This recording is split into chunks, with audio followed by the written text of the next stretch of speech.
Well, we're continuing a thread that we began this fall here on the program, the war on freedom of speech. Freedom of speech is really essential to a free society. Welcome back to Steel on Steel. John Leffler here with you. I want to go back to a story back in January of this year. Moderators on the link sharing and discussion site Reddit deleted dozens of links and comments about immigrant gang violence and sexual assault in Cologne, Germany, in an apparent attempt to clamp down on what they called vileness, end quote. Now, you have to remember, back on New Year's Eve, Silvesterabend, as it's called in Germany, they had over 1,000 sexual assaults, most of them in Cologne, but also other cities as well as other countries of Europe, perpetrated largely by Islamic immigrants upon German women. It took 3 days for the German media to wake up. Well, they were awake. They knew it had happened. They just squelched it. But the moderators on this site kept clamping down on it. Users made dozens of attempts to post links to the story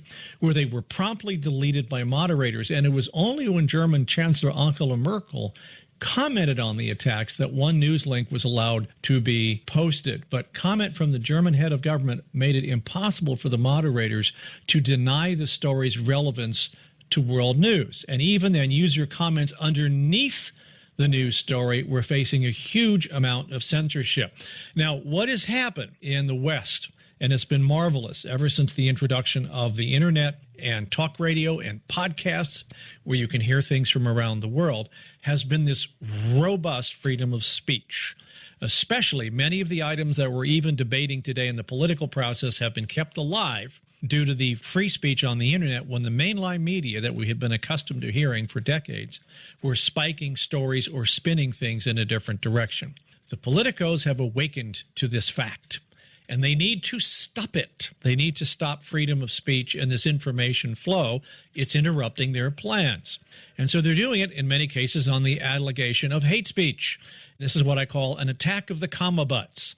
Yes, we believe in free speech, comma, but not hate speech.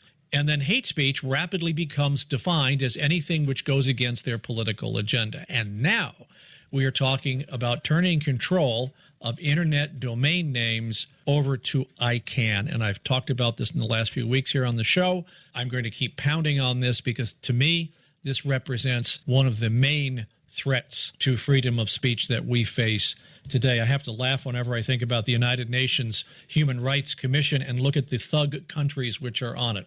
Anyway, Kevin Freeman is founder and CEO of Freeman Global Holdings, which is an investment advisory firm, and is considered one of the world's leading experts on economic warfare and financial terrorism, and a senior fellow at the Center for Security Policy, and he also contributes to the Counterterrorist magazine. What are we proposing on doing? Let's frame it one more time for the American people. In other words, when you type in a domain name on the internet, that domain name then goes to a DNS, a domain name server, where the real internet address consisting of strictly numbers is found, and then you're routed around. So we're talking about turning over that type of thing, but you can see very quickly, given what we know about the global elites, how quickly that would turn into censorship. That's my fear right now. Go ahead and take it, Kevin. Yeah, essentially there is a permission from our government which controls globally the internet. We invented it, given to an organization called the Internet Corporation for Assigned Names and Numbers, which is ICANN. It's a nonprofit organization, and it is essentially a monopoly operated under the provision of the United States government that, as of September 30th/October 1st, the Obama administration intends to make a completely independent entity no longer under the jurisdiction or control of the U.S. government. It is a property of the U.S. government, the contract that we have with them that gives them permission, but we're essentially going to give them that control and let them go. Okay, well, theoretically, that wouldn't be too big a deal, unless, of course, they begin to say, well, we're only going to permit certain types of sites that meet our community standards or something like that. That's where you see this thing getting clogged. Well, yeah, the problem with it is that if they're set loose, they're a monopoly without government control, so who will they be beholden to? Will they operate always forevermore in the interest of the global public? Will they operate in their personal business interest, which is very likely, or will they operate under the provision or proviso of a foreign government or perhaps the United Nations, which is ultimately where most people think that they would end up? Regardless, we have been guaranteeing a free and open internet since we created it, and this changes that. And it changes it for no good reason and with great peril. So far, what's the amount of resistance building to this? Because I know the president had intended to do this by the end of September. There is resistance in Congress. No asset of the United States should be disposed of without the permission of Congress. That's just the way our government operates. Having the contract here, we essentially, the government had ownership of the naming rights. We vested that power in a corporation that had a contract with us that was a perpetual contract. And we're talking about then removing that contract, which is an enormously valuable asset. I mean, if we were to auction it off in the world, it would be worth an absolute fortune. Can you imagine what company wouldn't want to have control over whether a domain name was assigned or not assigned, or whether when you typed in something it pointed to where you thought it was going to point or not? The potential for mischief is enormous. And admittedly, without a plan, the Obama administration says, well, we'll just let you operate as an independent entity. Yeah, but there's no oversight. I mean, the Federal Reserve theoretically operates as an independent entity, but at least the Fed chair has to go to Congress several times a year and tell them what she's up to. There is no plan for oversight that I'm aware of. Perhaps there's some secret plan, but I can tell you secret planning. This was reported in the Wall Street Journal. I'll read a quote. In secret planning discussions last year leaked to me, the writer of the article, the Russian representative told other authoritarian governments that full government control over Internet stakeholders is a topic that needs to be further examined only after the U.S. withdraws, creating a vacuum of power. So we have to get out before we are told what we're getting into. Sounds like Obamacare. Yeah, exactly. Why is it you and I can spot the problems right away, and then you say, well, why are they doing this? The only thing I can say, we were warned by one of the FCC commissioners a couple of weeks ago, the war on freedom of speech is on. I remember 1994 was the first election here in this country when all of a sudden the impact of talk radio was felt. And then the newspapers, remember, didn't start till about 1995, 1997, being carried on the internet, and then grew rapidly over a decade. And that was where you began to see the next political impact, especially the Monica Lewinsky story. Now they're aware of the fact that many of the things that their lapdogs would not have presented in the mainline media that are just robust on the internet. It's how we know about them, as a matter of fact. Absolutely. Can you imagine the September 11th circumstance?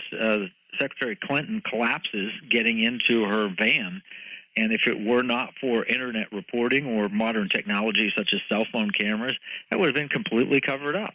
And how do we know that? Because we know that it was completely covered up when FDR was as ill as he was, and completely covered up when Woodrow Wilson was ill. We know that those cover-ups took place, and basically the people surrounding the president pretended like there was nothing wrong.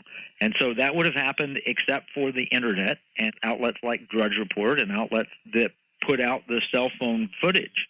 Well, you're right, because during the FDR administration, the Secret Service would confiscate the film of uppity reporters who got the wrong photos. I'm not sure by what authority, but they did it. Oh, of course. Now, this is what makes it so chilling. We know that George Soros' Open Society, I'm reading a quote here from Daily Caller, internal proposed strategy from George Soros' Open Society Justice Initiative calls for international regulation of private actors' decisions on what information is taken off the internet and what may remain. Those regulations, the documents note, should favor those most supportive of open society. If you had control of the domain name registration, you just cancel it. It's like canceling a Facebook account. And we all argue on the conservative side. We say, Facebook is a private business. If they want to ruin their private business by canceling accounts or dropping Twitter accounts and so forth, in the long run, the market will punish them for that. The problem with that thinking, if you apply it to ICANN is the Internet. They can determine what is and what is not available on the Internet just from their domain name registration capabilities. This is the single most significant political decision made this year, perhaps even including the choice of American president. Yeah, no, you're right. And usually if George Soros says it, if he talks about an open society, just invert the meaning of the words and you know what he's up to. So options for action, what would you say? Call Congress? Well, Congress can make the decision. And in fact, I have signed a letter which is put out by Conservative Action Project. We bought it, we paid for it, we built it, and we intend to keep it, which is Reagan talking about the Panama Canal in 1976. We took that same approach, and interestingly, Ed Meese, who was Reagan's Attorney General, is the first signature on it. Becky Norton Dunlop from the Conservative Action Project and former White House advisor and at the Heritage Foundation, Bob McEwen, Diana Bannister, Bill Walton, a bunch of people signed this, and I was among the signers of this document, urging that Ted Cruz's legislation on protecting the control of the Internet be passed. It really is up to Congress at this point, and Congress will act based on what they perceive the pressure they get from the public. The real question then, who retains physical control over it? Does ICANN do that currently? And could that be revoked and pulled back from them? Well, at this point it could, absolutely. ICANN does maintain that, but they're strictly controlled and subject to congressional control on whatever they do. So if they started to demand that domain names disappear that they found objectionable, keep in mind, this is in the context of the current frontrunner in the presidential race has declared that 1/4 of Americans are deplorable, because approximately half of Americans are supporting Mr. Trump for the White House, let's say 45%, which means 22.5% of Americans, by her words, are deplorable, which means their speech should not count. That's code word. This is hate speech. This is the same woman who wanted to have a video pulled down off of YouTube with the claim that it had caused the Benghazi tragedy.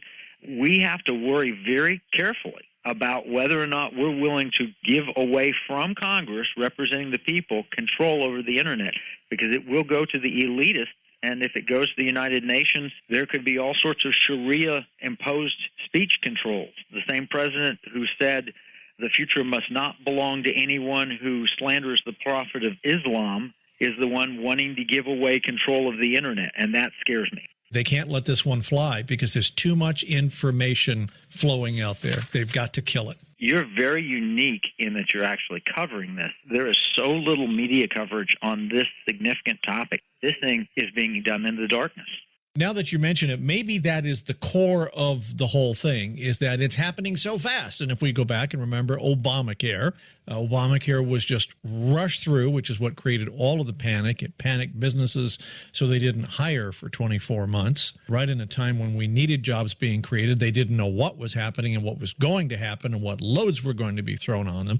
And then you had all of these promises and counter-promises and claims and counterclaims and ridicules of that.